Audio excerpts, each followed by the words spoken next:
Third step composting है। Composting का क्या अर्थ है? तो आप घर में खाना जब बनाते हैं, तब जो सब्जियों के, फलों के छिलके होते हैं, वो डस्टबिन में फेंक देने से अच्छा अगर आपके ही गार्डन में पौधों के लिए और पेड़ों के लिए अगर उसका इस्तेमाल करते हैं, तो वो पेड़-पौधों को नेचुरल मैन्योर मिलता है, जिसकी वजह से आपको पता है कि आपके पेड़ों में, पौधों में क्या किस चीज़ का मैन्योर है और किस चीज़ के न्यूट्रिएंट्स आपको वो पेड़ से फल मिलेगा और उसमें क्या-क्या पाया जाएगा।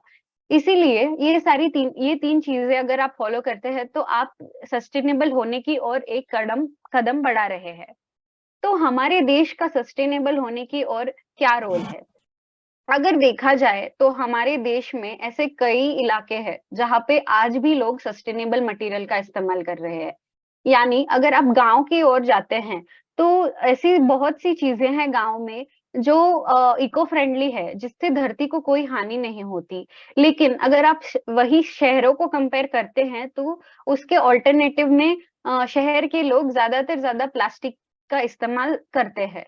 क्योंकि गाँव में ये सारी चीज़ें आपको आपके खेत में या फिर आपके आस-पास मिलती है, लेकिन शहरों में ये सारी चीज़ें मिलना मुश्किल है। इसीलिए हमारे देश को इको फ्रेंडली और सस्टेनेबल बनना दूसरे कंट्रीज़ यानी दूसरे देशों से कई आसान है, क्योंकि हमारे देश में ऑलरेडी ऐसे बहुत सारे जगह है, वहाँ पे हम इको फ्रेंडली प्रोडक्ट्स का इस्तेमाल कर रहे हैं। तो इको फ्रेंडली प्रोडक्ट्स बनाने के लिए जो रॉ मटेरियल्स लगते हैं, उसके बारे में बात करेंगे। नेचुरल अर्थ क्ले। तो नेचुरल अर्थ के क्ले इसके इसके नाम में ही है कि ये क्या है। अगर ये धरती से पाया गया है, तो ये धरती में वापस जा सकता है, जिसकी वजह से इससे कोई पॉल्यूशन नहीं होगा। तो इसका इस्तेमाल किस चीज़ के लिए करना चाहिए? इससे बने हुए जो ब्रिक्स होते हैं, उसको घर के कंस्ट्रक्शन में इस्तेमाल होता है और कई लोगों ने इसकी 100 साल तक गारंटी भी दी गई है। और सेकंड जो है, वो है कार्डबोर्ड। कार्डबोर्ड के कई सारे प्रोडक्ट्स बन सकते हैं और कार्डबोर्ड कार्बन एमिशन कम करता है और इसमें इसको बनाने में एनर्जी भी कम इस्तेमाल होती है। और कार्डबोर्ड जो है वो बायोडिग्रेडेबल है, यानी इससे धरती को कोई हानि नहीं होती। तो ये एक अच्छा रॉ मटेरियल है। नेक्स्ट है सस्टेनेबल पेंट। तो सस्टेनेबल पेंट जो है आजकल हम सब अपने-अपने घरों में अच्छे-अच्छे पेंट लगाते हैं, लेकिन हम इसके बारे में नहीं सोचते कि पेंट से निकला हुआ जो फ्यूम्स होती है, जो उसमें से जो स्मेल आती है, वो कितनी हानिकारक है हमारे लिए। उसमें इतने सारे केमिकल्स का इस्तेमाल किया जाता है, जिसकी वजह से हमें बहुत सारी तकलीफें होती है। इसीलिए अगर हम उसकी जगह पे सस्टेनेबल पेंट का इस्तेमाल करते हैं, तो जिसमें लो वोलेटाइल और ऑर्गेनिक कंपोनेंट होता है, जिसकी वजह से हम हमारे हेल्थ को कम हानि पहुँचाएँगे और ये हम पेंट की जगह पे इसका इस्तेमाल कर सकते हैं। बैम्बू फाइबर, अभी बैम्बू बैम्बू के बहुत सारे प्रोडक्ट्स बन सकते हैं और एक अच्छी चीज़ बैम्बू की ये है कि अगर आप इसका कंपैरिज़न किसी भी पेड़ से करते हैं, तो कोई भी एक नॉर्मल पेड़ को फॉर एग्ज़ाम्पल अगर आप नारियल का पेड़ लेते हैं, तो उसकी पूरी ग्रोथ होने में 40 से 50 साल लग जाते हैं। लेकिन उसी जगह पे अगर आप बाम्बू का पेड़ लेते हैं, तो उसकी पूरी ग्रोथ होने में कम से कम 3 से 4 महीने या फिर मैक्सिमम 6 महीने लगते हैं। इसीलिए अगर आप इससे प्रोडक्ट्स बनाते हैं, तो उसका अगला प्लांटेशन भी अगर उस टाइम पे शुरू करते हैं, तो आपको 3 से 4 महीने में अ, इसका आउटकम मिल जाएगा। अगली जो है वो है हेम्प। ये बहुत ही अच्छा पेड़ है हमारी धरती के लिए क्योंकि इससे हम कपड़ा बना सकते हैं और आप सभी को नेचुरल प्रोसेस पता ही है कि एक बार हम कोई पौधा लगाते हैं तो हमारी धरती से उसको न्यूट्रिएंट्स मिलते हैं जिसकी वजह से वो पेड़ बड़ा होता है या फिर पौधा बड़ा होता है। सिमिलरली हेम्प भी एक ऐसा ही पौधा है जिससे बड़ा होने के लिए धरती माँ हेल्प करती है, लेकिन जिस टाइम पे ये पौधा 60 टू 70% डेवलप होता है, उसी समय ये अपने अंदर के न्यूट्रिएंट्स जो है वो धरती को वापस दे देता है। इसीलिए अगर आपको इससे कोई प्रोडक्शन करना भी नहीं है, तो भी आप अगर इसके प्लांटेशन करते हैं तो हम हमारी धरती माँ को रिकवर करने में हेल्प कर सकते हैं। नेक्स्ट है ऑर्गेनिक कॉटन। कॉटन के बारे में सबको पता है। और कॉटन एक ऐसा मटेरियल है जिसको हम ज्यादा से ज्यादा इस्तेमाल करते हैं। लेकिन अगर वो ऑर्गेनिक हो तो ठीक है। और कॉटन की जो खेती होती है वो बहुत ही बुरी तरीके से की जाती है, और जिसमें इतने सारे केमिकल्स और पेस्टिसाइड्स इस्तेमाल होते हैं, जिसकी वजह से अगर आप कॉटन के कपड़े भी पहनते हैं तो भी आपको प्रॉब्लम हो सकती है।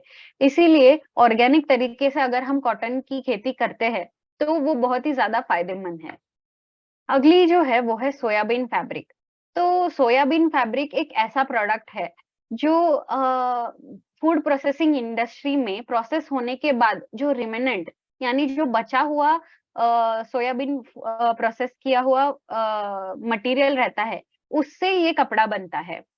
तो अगर जो ये बचा हुआ हिस्सा है प्रोसेस होने के बाद उससे कपड़ा बनता है, तो कई लोगों को ऐसा लगता होगा कि ये क्या ही कपड़ा बनेगा। लेकिन इससे जो कपड़ा बनता है वो बहुत ही ज़्यादा सॉफ्ट रहता है, और इससे हम वूल या फिर कॉटन को कंपेयर कर सकते हैं।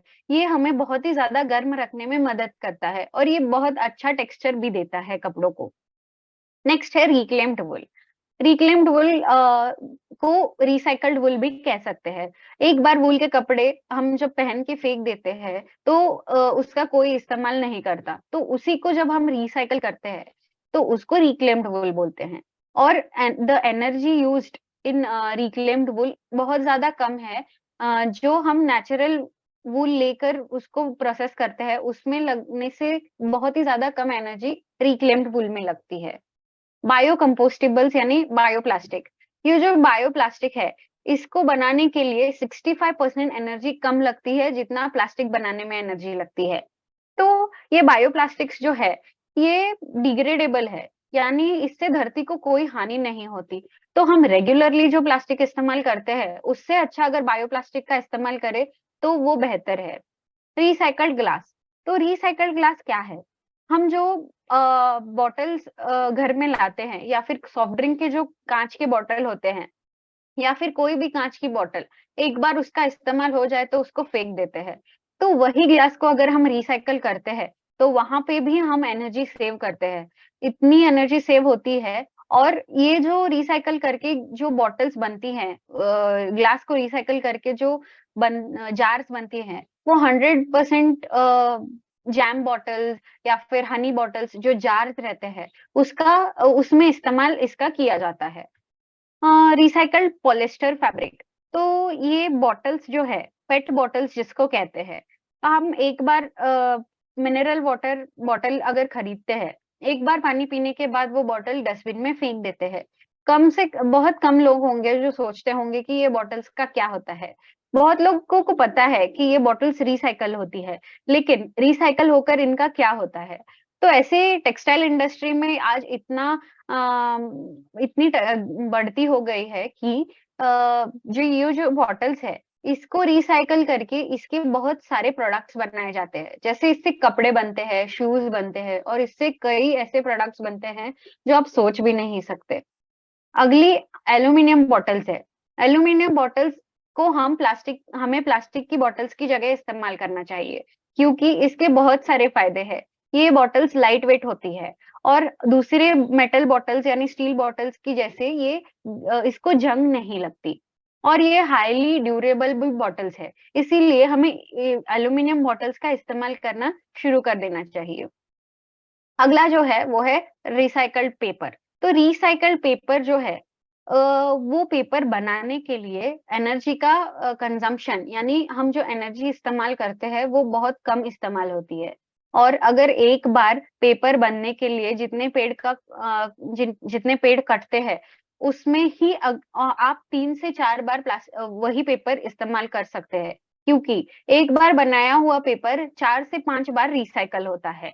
और रिसाइकल्ड पेपर अगर आप इस्तेमाल करते हैं, तो मैं फिर से बोलना चाहूँगी कि आप एक और स्टेप बढ़ा रहे हैं सस्टेनेबल होने की ओर। ये जो राइस हस्क हल है, ये ऐश होती है, जो राइस यानी पैडी, हम जब उससे राइस बनाते हैं, तो उसका जो वेस्ट मटेरियल होता है, उसको राइस हस्क बोलते हैं। उससे जो ऐश बनती है, उसको हम अगर सीमेंट में मिक्स करते हैं या फिर सीमेंट की जगह पे इस्तेमाल होता है इसका, तो ये सॉइल को डिग्रेड नहीं करती और इसका 50% लेस कैलोरीफिक वैल्यू है कोल की जगह। तो हम ये सारी सस्टेनेबल मटेरियल्स का इस्तेमाल कर सकते हैं।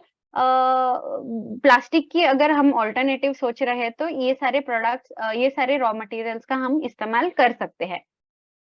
तो हम सभी को पता होगा कि कार्बन फुटप्रिंट क्या है, लेकिन ये इकोलॉजिकल फुटप्रिंट है। तो इकोलॉजिकल फुटप्रिंट भी एक ऐसी चीज है जिसके बारे में हमें सोचना चाहिए। तो इकोलॉजिकल फुटप्रिंट का अर्थ क्या है? इकोलॉजिकल फुटप्रिंट का ये अर्थ है कि आप दिन भर में कितना खाना खाते हैं, आप कितने रिसोर्सेस इस्तेमाल करते हैं, आप कितना प्रदूषण क्रिएट करते हैं, ये सभी चीजों को अगर आप मिलाते हैं तो इकोलॉजिकल फुटप्रिंट बनता है। तो इकोलॉजिकल फुटप्रिंट को कैलकुलेट कैसे करते हैं? ऑनलाइन अगर आप सिर्फ इकोलॉजिकल फुटप्रिंट कैलकुलेटर टाइप करते हैं तो आपको कई सारी ऐसे सर्वेज मिलेंगी जहां पे आपको तरह तरह के प्रश्न पूछे जाएंगे। फॉर एग्जाम्पल, आप एक हफ्ते में कितना नॉनवेज खाते हैं, या फिर आप एक हफ्ते में कितना ट्रेवल करते हैं, कितनी बार पब्लिक ट्रांसपोर्ट इस्तेमाल करते हैं, कितनी बार प्राइवेट ट्रांसपोर्ट इस्तेमाल करते हैं। ये सभी चीजों का एक सर्वे निकाला जाएगा और उसके बाद आपका स्कोर आपको मिल जाएगा कि आपका इकोलॉजिकल फुटप्रिंट कितना है। हमें इकोलॉजिकल फुटप्रिंट कम करने की ओर बढ़ना चाहिए, क्योंकि हम जितना इकोलॉजिकल फुटप्रिंट बढ़ा रहे हैं उतने ही हमारे रिसोर्सेस कम हो रहे हैं। और यही एक कारण है जिसकी वजह से इकोलॉजिकल फुटप्रिंट को कैलकुलेट किया जाता है। तो अभी हमने जो देखे हैं वो रॉ मटेरियल्स देखे हैं। अब हम देखेंगे कि ये रॉ मटेरियल्स से प्रोडक्ट्स क्या बनते हैं और उससे फायदे क्या है हमारे लिए, हम हमारी हेल्थ को भी, और हमें प्रॉफिट क्या मिलेगा। तो सबसे पहले हम हम हर साल पता नहीं कितनी सारी शादियां, कितने सारे फंक्शंस अटेंड करते हैं, और कई ऐसे फंक्शनों में हमें प्लास्टिक में खाना सर्व हो किया जाता है। तो अगर आप इकोनॉमिकली देखें या पैसों के हिसाब से देखें तो प्लास्टिक से लिया हुआ जो प्रोडक्ट है और उसमें जो खाना आप सर्व करते हैं वो आपको सस्ता पड़ेगा। लेकिन अगर आप लॉन्ग टर्म में सोचते हैं तो यही प्लास्टिक से खाना खाने के बाद उसमें से जो माइक्रो प्लास्टिक आपके शरीर में चले जाते हैं, उससे आपको जो हानि पहुंचती है उसके बारे में हमें सोचना चाहिए। इसीलिए उसके ऑल्टरनेटिव में ये सारे प्रोडक्ट्स है। एग्जाम्पल है areca palm leaf disposable dinnerware. तो ये सुपारी से बनाया हुआ डिनरवेयर सेट है। तो ये जो सेट आपको ऑनलाइन स्क्रीन पर दिख रहा है ये इको फ्रेंडली है। आप इसको माइक्रोवेव भी कर सकते हैं, आप इसको रेफ्रिजरेट भी कर सकते हैं। तो ये कई सारे दूसरे प्रोडक्ट्स है जो यही सुपारी के पत्ते से बनाए गए हैं। हैं। अभी सुबह आप जब नहाने जाते हैं, तब आपको आपके बाथरूम में जो सोप रखने के लिए जो कंटेनर होता है, वो हर किसी के घर में प्लास्टिक का ही बनाया हुआ होता है। लेकिन आप यहाँ पे उसका ही अल्टरनेटिव देख सकते हैं कि सुपारी के बनाए हुए इस पत्ते से ये कंटेनर बनाया गया है। तो ये जो अरेका प्लांटेशन है, ये हमारे देश में कई जगहों पे किया जाता है। कोस्टल बेल्ट्स में इसके प्लांटेशंस होते हैं, कर्नाटका, महाराष्ट्र, केरला। तो ये कई जगहें हैं जहाँ पे आप इसके प्लांटेशन कर सकते हैं। और ये प्रोडक्ट्स बनाने के अलावा इससे आप इसकी जो सुपारी जो प्रोडक्ट है उसको भी बेचकर उससे आप प्रॉफिट कमा सकते हैं। साथ में ये जो उसके वेस्ट प्रोडक्ट्स है उससे ये सारे प्रोडक्ट्स बनाए गए हैं। तो इसमें इन्वेस्टमेंट है, लेकिन आप अगर लॉन्ग टर्म सोचते हैं तो ये बहुत ही ज्यादा फायदेमंद है। प्लास्टिक प्लेट का ये एक और ऑल्टरनेटिव है। ये है बगैस से बनाए गए प्रोडक्ट्स। अगर आपको इसका प्रोसेस मैंने स्क्रीन पर दिखाया गया है कि गन्ना जो है, जो शुगर मिल्स में जाता है, उसके बाद जो उसका पल्प रहता है उसको बगैस बोलते हैं, उससे ये सारे प्रोडक्ट्स बनाए गए हैं। अगर आप ये प्रोडक्ट्स मार्केट में जाकर देखते हैं तो आपको एक बार में इसको ये समझ में नहीं आएगा कि ये बगैस से बनाए गए हैं। ये प्रोडक्ट्स दिखने में इतने सुंदर है और देखने में इतने सुंदर है और आपको पता भी नहीं चलेगा कि ये बायोडिग्रेडेबल है। यानी इसका आप हमारी धरती पर कोई भी दुष्परिणाम नहीं होगा। एक और उसका अल्टरनेटिव ये है कि ये केले के जो पत्ते पत्ते हैं, उसमें भी हम खाना सर्व कर सकते हैं। अगर आप कोस्टल बेल्ट में, गोवा में या फिर कोंकण में अगर जाते हैं, तो आपको शादियों में वगैरह ये सारे केले के पत्ते में खाना सर्व किया हुआ दिखाई देगा। तो ये जो केले के पत्ते में खाना सर्व करने की बात ठीक है, लेकिन उससे और भी प्रोडक्ट्स हैं जो बनते हैं। फॉर एग्ज़ाम्पल पैकेजिंग कर सकते हैं आप और बहुत सारे और भी प्रोडक्ट्स हैं जो हमने सोचे भी नहीं होंगे, जो ये केले के पत्ते से बनते हैं। तो हमारी टेक्सटाइल इंडस्ट्री इतनी आगे बढ़ चुकी है कि उन्होंने केले के पत्ते के जो फाइबर है, उसको प्रोसेस करके कपड़े बनाए हैं उनसे, जो पूरी तरह से नेचुरल है और हमारे शरीर को वो कोई भी हानि नहीं पहुँचाते क्योंकि वो पूरी तरह नेचुरल तरीके से बनाए गए हैं। और मैं ये भी बोलना चाहूँगी कि ये जो केले के प्लांटेशन हैं, वो हमारे देश में कई जगहों पे किए जाते हैं। जैसे कि महाराष्ट्र में है, फिर आंध्र प्रदेश, गुजरात, तमिलनाडु, कर्नाटका, उत्तर प्रदेश ऐसी कई जगह है जहाँ पे ये केले के प्लांटेशन होते हैं। और केले के प्लांटेशन होने के बाद जो आपको प्रॉफिट केले बेचने से होगा, उससे भी ज़्यादा प्रॉफिट आपको ये सारे प्रोडक्ट्स करने से होगा। तो मैं एक ये बोलना चाहूँगी कि इसका इन्वेस्टमेंट है, इसमें इन्वेस्टमेंट लगता है, लेकिन अगर आप वही प्रोडक्ट्स बेचकर उससे ही पैसे सेव करके उसके इंफ्रास्ट्रक्चर यानी ये प्रोडक्ट बनाने के अगर प्लांट्स लगाते हैं, तो आपको बहुत ज़्यादा फ़ायदा हो सकता है। तो अभी हमने इसी इसी चीज़ पर बात की थी कि शादियों में, फंक्शनों में कितने सारे पॉल्यूशन होते हैं प्लास्टिक की प्लेट का इस्तेमाल करने से। इसीलिए हमें ये सोचना चाहिए कि हम प्लास्टिक की जगह कैसे उसका अल्टरनेटिव इस्तेमाल कर सकते हैं। तो अगला जो है वो है रिसाइक्ल्ड टेट्रा पैक्स। तो रिसाइक्ल्ड टेट्रा पैक्स जो है, जो हम फ्रूटी या फिर अमूल का जो दूध टेट्रा पैक्स में आता है, वही चीज़ों को ये वही चीज़ों को ये रिसाइकल करके बनाया जाता है। वो जो टेट्रा पैक्स है, उनको रिसाइकल छोटे-छोटे टुकड़ों में कट करके उसके चिप्स बनाए जाते हैं और उनके स्लैब्स बनाए जाते हैं। फिर वो स्लैब्स को ये प्रोडक्ट्स को कन्वर्ट किया जाता है। छोटी-छोटी चीज़ों तक ठीक था, लेकिन अभी आप यहाँ पे देख सकते हैं, स्कूल्स में बेंचेस और डेस्क्स बनाए गए हैं ये टेट्रा पैक्स को रिसाइकल करके और ये कहीं और नहीं, लेकिन हमारे ही देश में ये सारी चीज़ें इस्तेमाल होती है। आप स्क्रीन पर देख सकते हैं कि ये कोई किसी एक गाँव का स्कूल है, जहाँ पे ये बेंचेस का इस्तेमाल किया जा रहा है। तो प्लास्टिक का इस्तेमाल हमें करना नहीं चाहिए, लेकिन जो प्लास्टिक हमारे पास अभी है, उसका अल्टरनेटिव क्या है? या फिर उसको हमें कैसे खत्म करना है? तो उसको रिसाइकिल कर सकते हैं, नए प्रोडक्ट्स बना सकते हैं। फॉर एग्ज़ाम्पल हमने पेट बॉटल्स के बारे में बात की थी, तो पेट बॉटल्स का कई तरह से हम रिसाइकिल करके अलग-अलग प्रोडक्ट्स बना सकते हैं। फॉर एग्ज़ाम्पल हम सोच ही रहे होंगे कि प्लास्टिक को कपड़े में कैसे कन्वर्ट किया जाता है। तो सिंपल है, प्लास्टिक के जो बॉटल्स है, उसको बारीक चिप्स में कट किया जाता है, जिससे फाइबर बनता है और जिससे यार्न बनता है और फैब्रिक बनता है। यही प्रोसीजर है उसका। तो उससे कपड़ा बनता है और कपड़े से फिर बहुत सारे ऐसे दूसरे प्रोडक्ट्स हैं, जैसे आप शर्ट हो या फिर कोई भी दूसरा प्रोडक्ट हो। तो अगर आप जानना चाहेंगे तो मैं ये बताना चाहूँगी कि ऐसे 4 ब्रांड्स हैं, जो 2025 तक उनको सस्टेनेबल होना है। तो ये ऐसे ब्रांड्स हैं जो रिसाइक्ल्ड मटेरियल्स का इस्तेमाल कर रहे हैं, जिसका एक एग्ज़ाम्पल है नाइकी, जो शूज़ बनाते हैं, कपड़े बनाते हैं, तो वो रिसाइक्ल्ड मटेरियल से इस्तेमाल होता है। आप कोई भी ब्रांड या शोरूम में जाकर उनके चेक कर सकते हैं उनके केयर लेबल में कि उनके प्रोडक्ट में क्या कंटेंट है। तो कॉटन की बात करते हैं। कॉटन एक ऐसा प्रोडक्ट है या फिर ऐसा रॉ मटेरियल है जिसको फैब्रिक इंडस्ट्री यानी टेक्सटाइल इंडस्ट्री में उसको व्हाइट गोल्ड कहा जाता है। क्योंकि उसका अगर आप बिज़नेस करते हैं, तो वो बहुत ही ज़्यादा आपके लिए फ़ायदेमंद है।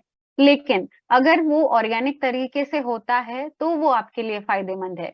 अगर आप उसको बहुत ज़्यादा केमिकल में या फिर पेस्टिसाइड्स इस्तेमाल करके अगर आप उसको उगाते हैं, तो वो कोई फ़ायदे का नहीं है। और आजकल जो जितना हम लोग केमिकल इस्तेमाल कर रहे हैं, उसके हिसाब से अगर आप देखें, तो हमें ऑर्गेनिक की ओर जल्द से जल्द बढ़ना चाहिए। तो ऑर्गेनिक कॉटन के बारे में मैं ज्यादा बात नहीं करूंगी, क्योंकि हम सभी को पता है कि कॉटन का इस्तेमाल हमें हर चीज में होता है। बस हमें इतना ध्यान रखना है कि वो ऑर्गेनिक होना चाहिए। नेक्स्ट है मैंगो वुड। तो मैंगो वुड का इस्तेमाल हमें क्यों करना चाहिए? क्योंकि ऐसे बहुत सारे आम के पेड़ है जो थोड़े दिनों के बाद या फिर थोड़े सालों के बाद उसका फ्रूट निकलना बंद हो जाता है। तो वो पेड़ से आप ये सारे प्रोडक्ट्स बना सकते हैं। वो आपको एक अच्छा एंटीक लुक देगा और प्लास्टिक को रिप्लेस करने में आपकी बहुत ज्यादा मदद करेगा। तो आम के पेड़ कई जगह है हमारे देश में जहाँ पे उगते हैं, आंध्र प्रदेश, यूपी, महाराष्ट्र। तो यहाँ आप शुरुआत में अगर इससे आम बेचते हैं और उससे अगर फायदा होता है, उसके बाद उसके पेड़ को भी आप ऐसे ही उसको रख देने से अच्छा आप उसके वुड से ये सारे प्रोडक्ट बना सकते हैं। नेक्स्ट है जूट। तो जूट के बारे में सभी को पता है। आपको स्क्रीन पर मैंने ये एक एग्जांपल दिया गया है कि जूट का कैसे प्लांट होता है। तो यही प्रोसेस होकर इस तरह से हो जाता है और उसके प्रोडक्ट्स बनते हैं। पहले ये इतना फेमस नहीं था। इसके प्रोडक्ट्स बनते थे लेकिन उसको वो कम मात्रा में बनते थे। लेकिन आज इतनी ज्यादा टेक्सटाइल इंडस्ट्री आगे बढ़ चुकी है कि वो अलग अलग चीजों का एक्सपेरिमेंट करके ये सारी प्रोडक्ट्स बना रहे हैं। Ending commercial wild life markets. तो इसका क्या मतलब है? अ, हम जो बैग्स इस्तेमाल करते हैं, जो लेदर बैग्स होती हैं, वो लेदर बनाने के लिए जो जानवरों की चमड़ी इस्तेमाल होती है, स्किन इस्तेमाल होती है, उसकी वजह से कई सारे एनिमल्स का हत्या हो रही है। इसीलिए हमारी ऐसे बहुत सारी कंपनियां हैं जिन्होंने कैक्टस पे रिसर्च किया है और कैक्टस प्लांट बेस्ड लेदर है, जिससे बहुत ज्यादा लोग बैग्स बना रहे हैं। तो ये एक अच्छा ऑल्टरनेटिव है हमारे एनिमल्स यानी जानवरों को मारने से अच्छा। अगर आप कैक्टस का इस्तेमाल करते हैं तो एक वो बहुत ही ज्यादा आप सस्टेनेबल होने की ओर या फिर इको फ्रेंडली होने की ओर बढ़ रहे हैं। नेक्स्ट उसकी जगह आप पाइनएप्पल फाइबर यानी अनानास जो है उसके पत्ते के जो फाइबर्स है आप उसका भी इस्तेमाल कर सकते हैं कपड़े बनाने के लिए या फिर बैग्स बनाने के लिए। लास्ट में जो है ये है कॉर्न बाक ट्री। तो कॉक बाक ट्री जो है, तो ये पेड़ जो जिसका इस्तेमाल आप मैंने स्क्रीन पर एक एग्जांपल दिया है कि वाइन बैग जो है जो प्लास्टिक से बनती है उसकी जगह पे ये कॉक ट्री से बनाई है।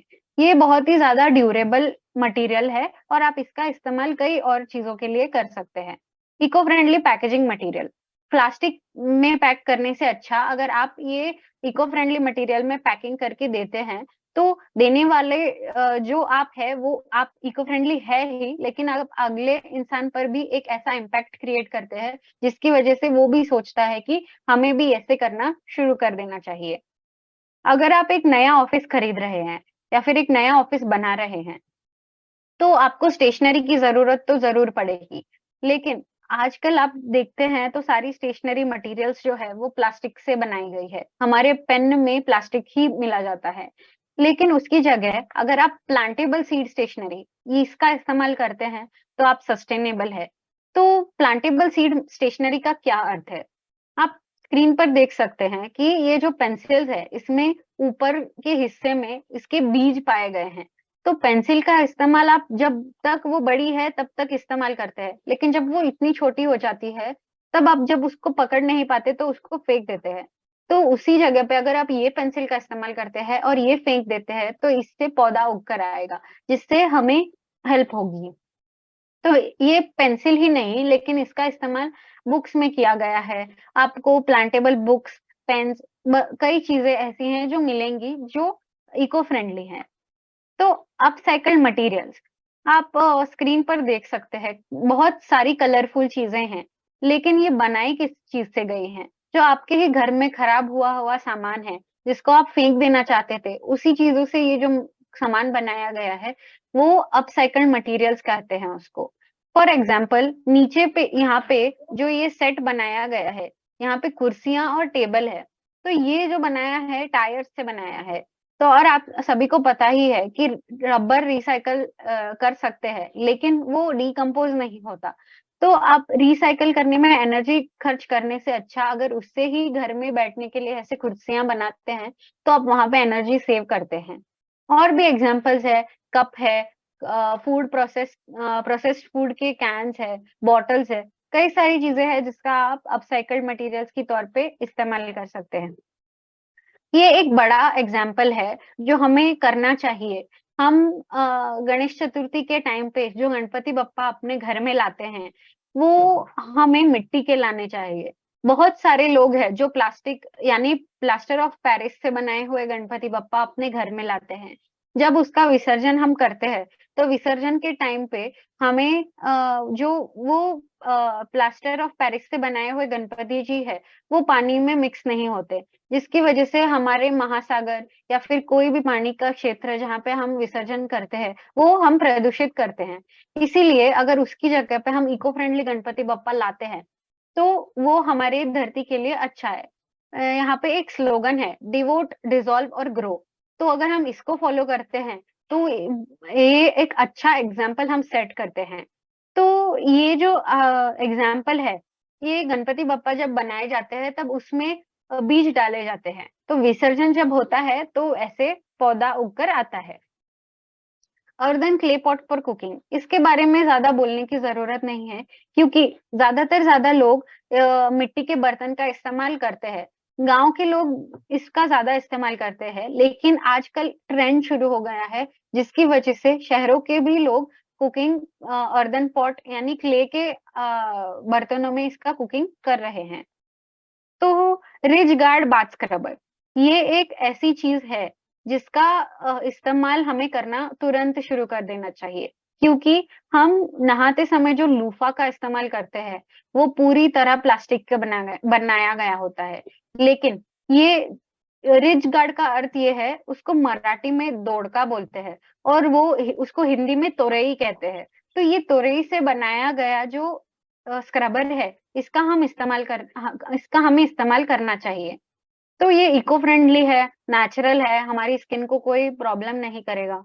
तो वो लूफा प्लास्टिक से बनाया गया है, उसकी जगह हमें इसका इस्तेमाल करना चाहिए।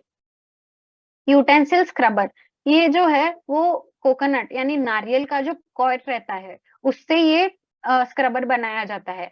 हर हर घर में हम जो स्क्रबर देखते हैं, वो प्लास्टिक से बनाया गया होता है, लेकिन उसकी जगह पे अगर हम ये रिप्लेस करते हैं, तो वो हमें बहुत ही ज्यादा फायदेमंद होगा। बाम्बू प्रोडक्ट्स, तो बाम्बू के बारे में हमने बात की थी कि 3 से 4 महीने लगते हैं फुल्ली ग्रो होने में। तो ये सारे प्रोडक्ट्स है मैंने जो लिस्ट किए हुए हैं, कैंडल होल्डर है, मैट्स है, और कई सारे बास्केट्स है जो बाम्बू से बनते हैं। हम ये सारी चीजें अगर प्लास्टिक की जगह इस्तेमाल करना शुरू कर देंगे, तो कहीं ना कहीं हम प्लास्टिक को कम करने में हमारा भी हिस्सा होगा। ये सोच के ही हमें ऑल्टरनेटिव प्लास्टिक के शुरू करने चाहिए इस्तेमाल करने के लिए।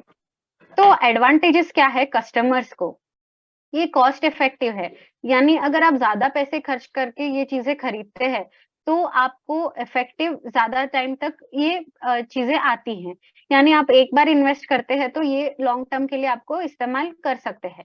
इसका लो मेंटेनेंस है, यानी आप दूसरे प्लास्टिक की चीजों की जगह अगर इसका कंपेयर करके देखें, तो ये मेंटेनेंस इसका कम है। प्लस हमें जो सोचना चाहिए वो हम नहीं सोचते, यानी इस चीज से आपकी कोई भी हेल्थ को हानि नहीं होगी। तो ये एक मेन पॉइंट है। तो इसका जो इको फ्रेंडली प्रोडक्ट्स हम इस्तेमाल करते हैं, उसका सोसाइटी को क्या फायदा है। तो अगर कोई इंसान ये इको फ्रेंडली प्रोडक्ट्स का यूनिट चलाना चाहता है, तो वो ऑटोमेटिकली जॉब को जनरेट कर रहा है, यानी वैकेंसीज प्रोवाइड कर रहा है। तो ये एक बड़ा फायदा है, यानी एडवांटेज है। प्लस हम हमारे रिसोर्सेस को ओवर यूज नहीं करते हैं, यानी हम इसको कम करते हैं ओवर यूज करना। और आखिर में हम हमारी एनवायरनमेंट को बचाते हैं, यानी हमारी धरती को किस तरह से प्रोटेक्ट करते हैं। लेकिन हर हर अच्छी चीज करने के लिए कोई ना कोई चैलेंजेस होते ही हैं। तो सबसे बड़ा चैलेंज ये है कि कॉस्टली प्रोडक्ट्स। हमारे जो प्रोडक्ट्स है वो कॉस्टली है, इसीलिए हम ये बात सोचते हैं कि ये प्रोडक्ट्स कॉस्टली है और ये खरीदेगा कौन? तो ये सबसे बड़ा चैलेंज है। प्लस इग्नोरेंस, यानी हम सोचते तो है कि ऑर्गेनिक इस्तेमाल करना चाहिए, इको फ्रेंडली होना चाहिए, एक बार सोचकर छोड़ देते हैं, तो ये हमें नहीं करना चाहिए। और आखिरी जो है वो है इन्वेस्टमेंट। अगर ऐसी कोई भी चीज़ आपको बनानी है इको फ्रेंडली प्रोडक्ट, तो उसमें इन्वेस्टमेंट बहुत ज़्यादा लगेगा, क्योंकि इन्वेस्टमेंट ऐसे यूनिट्स कम है और आपको इसके बारे में रिसर्च करना पड़ेगा। प्लस अगर आप इसके रॉ मटेरियल खरीदते हैं, तो उसमें भी इन्वेस्टमेंट ज़्यादा लगती है। लेकिन आजकल इको फ्रेंडली प्रोडक्ट्स के बारे में सभी लोगों को पता है और इनका डिमांड बहुत ज़्यादा है। इसीलिए लोग पैसे खर्च करके ये प्रोडक्ट्स खरीदने की कोशिश कर रहे हैं। हमारे देश में ऐसे लोग हैं जो आजकल इको फ्रेंडली बनना चाहते हैं। इसीलिए हम अगर ये प्रोडक्ट्स प्रोडक्शन करना चालू कर देते हैं, तो बहुत सारे लोग हैं जो ये प्रोडक्ट्स खरीदेंगे। तो इससे प्रॉफिट क्या है? आजकल जो जिस तरह से इसका डिमांड बढ़ रहा है, उस तरह से कोई भी डाउट नहीं है कि हम ये प्रोडक्ट्स कहीं बेच नहीं पाएँगे। लेकिन भारत ऐसा देश है, जहाँ पे middle class, lower middle class लोग ज़्यादा हैं, जो ये प्रोडक्ट्स खरीदने के लिए हिचकिचाते हैं। लेकिन जब ये प्रोडक्ट्स महँगे क्यों हैं, ये हमें सोचना चाहिए। क्योंकि आज जो डिमांड है हमारे पास ये प्रोडक्ट्स के लिए, हमारे पास उतनी सप्लाई नहीं है। इसीलिए हमारे जो इको फ्रेंडली प्रोडक्ट्स हैं, वो महँगे हैं। लेकिन अगर एक बार आप इसका प्रोडक्शन शुरू कर देते हैं और भारी मात्रा में अगर इसके प्रोडक्ट्स अवेलेबल होंगे, तो मैं गारंटी से कहना चाहूँगी कि सारे लोग ये इको फ्रेंडली प्रोडक्ट्स अफ़ोर्ड कर पाएँगे। तो इको फ्रेंडली प्रोडक्ट्स के बारे में हमने सब सुना, जान लिया, लेकिन ये इको फ्रेंडली प्रोडक्ट्स के लिए जो मार्केट अवेलेबल हमने हमें करके दिया है, उनको हमें नहीं भूलना चाहिए। हमारे श्याम शिवाजी घोलप सर, जो ये कंपनी के रचनाकार है, उनकी ही वजह से आज हमें ये एमसीएल इको फ्रेंडली प्रोडक्ट्स को बेचने के लिए या फिर प्रोडक्शन करने के लिए एक प्लेटफ़ॉर्म मिला है। तो मैं उनको सबसे पहले धन्यवाद देना चाहूँगी कि उनकी वजह से हमें ये अच्छा प्लेटफ़ॉर्म मिला है, जिसकी वजह से हम इको फ्रेंडली प्रोडक्ट्स को बनाकर बेच सकते हैं। और आने वाले कई सालों में ऐसे हज़ारों लोगों को जो घर में जिनके लिए एम्प्लॉयमेंट नहीं है, जिनके पास कोई काम करने के लिए नहीं है, उन सभी को एम्प्लॉयमेंट मिलेगा। और हमें ये जब हम तरक्की कर रहे हैं, तब हमें हमारे श्याम सर को भूलना नहीं चाहिए, क्योंकि उनके ही वजह से हम ये कर पा रहे हैं। और एमसीएल एक ऐसी कंपनी होगी आगे जाके, जो इको फ्रेंडली प्रोडक्ट्स को प्रमोट करने के लिए पहली कंपनी होगी और हमारे देश का नाम हमारी कंपनी ही आगे लाएगी। इसीलिए हमें आज से ही सोचना शुरू कर देना चाहिए कि प्लास्टिक बेहतर है, जो कम पैसों में हमें मिल रहा है, या उसकी अल्टरनेटिव यानी इको फ्रेंडली प्रोडक्ट्स जो महँगे हैं, लेकिन हमें लॉन्ग टर्म के लिए इस्तेमाल करने के लिए अच्छे हैं और हमारी हेल्थ को अच्छा रखेंगे। यही बोलकर मैं आज का मेरा जो सेशन है, वो खत्म करती हूँ। मैं खास धन्यवाद कहना चाहूँगी राहुल पाटिल सर और साक्षी मैडम को, जिन्होंने मेरी बहुत ये प्रेज़ेंटेशन को प्रेज़ेंट करने के लिए और बाकी चीज़ों में हेल्प की। और आखिर में मैं मंगेश शिलार सर को बहुत ज़्यादा धन्यवाद कहना चाहूँगी, क्योंकि उन्होंने मुझे एनकरेज किया ये सेशन करने के लिए। धन्यवाद सर।